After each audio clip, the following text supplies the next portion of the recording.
right, I'm going to demonstrate changing an inner grip and an outer grip. First thing you do, actually the first thing I want to do is to remove the outer grip.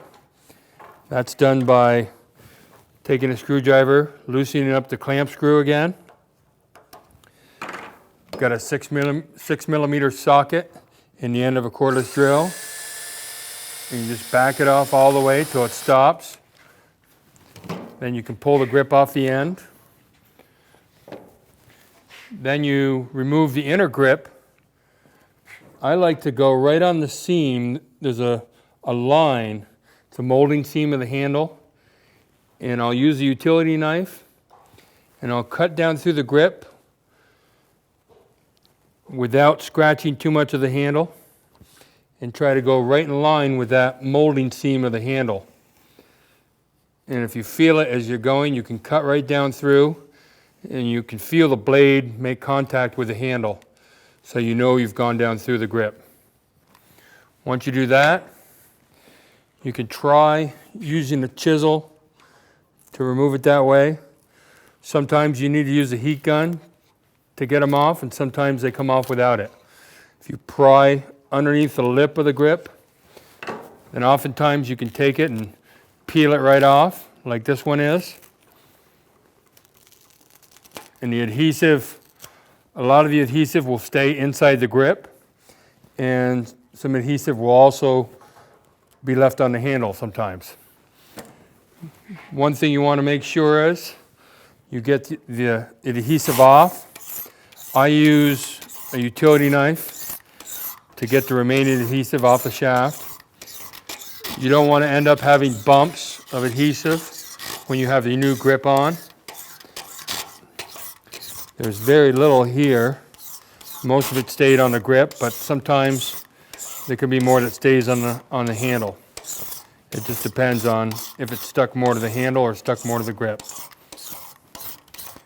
That's pretty good. I'll do that. I'll take a cloth and wipe it. And then I'll actually take some more acetone or rubbing alcohol and get the area cleaned. The other thing I like to use is a little bit of sandpaper. I sand it a little bit to get ready for the next grip. Sand where the new grip is going to be glued on. Sand all the way around. It's going to give a lot better adhesion between the new grip and the handle. Okay, now it's ready. And now that you've got the grips off, you can actually install any of our grips. We've got our blue cellular, our green grip, and we also have the wood veneer grip. Any of the three grips are fairly easy to install. You can actually mix and match them too if you want to. You could use the blue inner with the green outer, or the wood inner with any of the combinations. Okay, I'm going to be putting a blue grip back on. There is a difference in each end of the grip. The inside portion of the grip is the thicker end of the grip, and the thinner end of the grip goes toward the handle. So you want to make sure you've got that oriented correctly when you install the grip.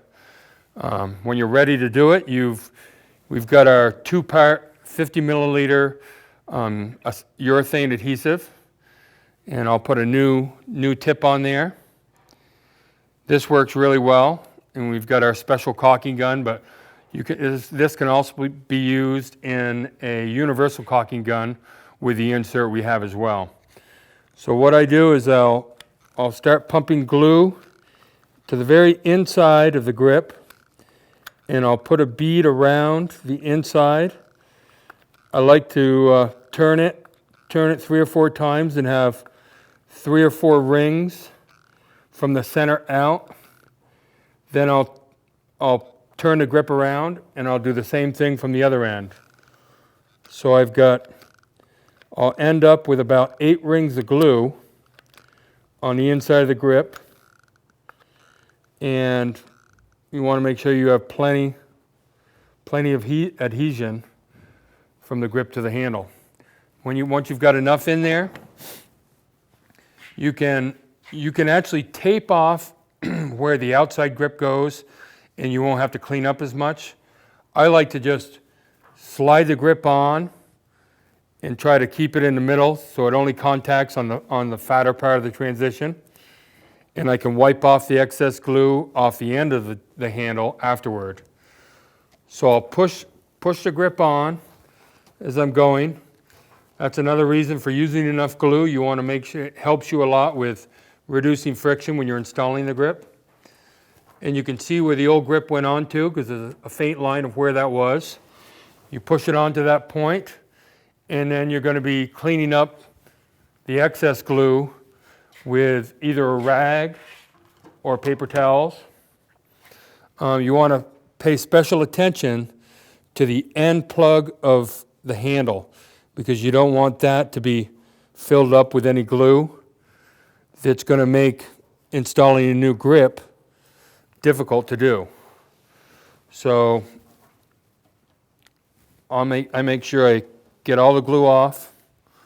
You might have to use several paper towels, or if you've got a few different rags, you want to make sure you get all the glue off from it. This one is pretty clean. Once you've got the glue all cleaned off, then you can install a new end grip as well. You line the two keys. There's two keyways on the end of the grip that you can see, and two keyways on the end plug itself. So you line those two up, and you can push the grip on. You can actually push the grip on, but don't push it on all the way so it's making contact between the screw and the end plug. You want to make sure the best way to get it seated on properly is to push in on the screw, and the screw will straighten as you do that and engage into the end plug. Just like that. There's a little click that happens, and it engages with those threads, and then you can screw it right on to where you want it to be. I'll put this back onto the 371 length. Once you've got the grip installed, you tighten up the clamping screw, and then you're all set to go. That's it.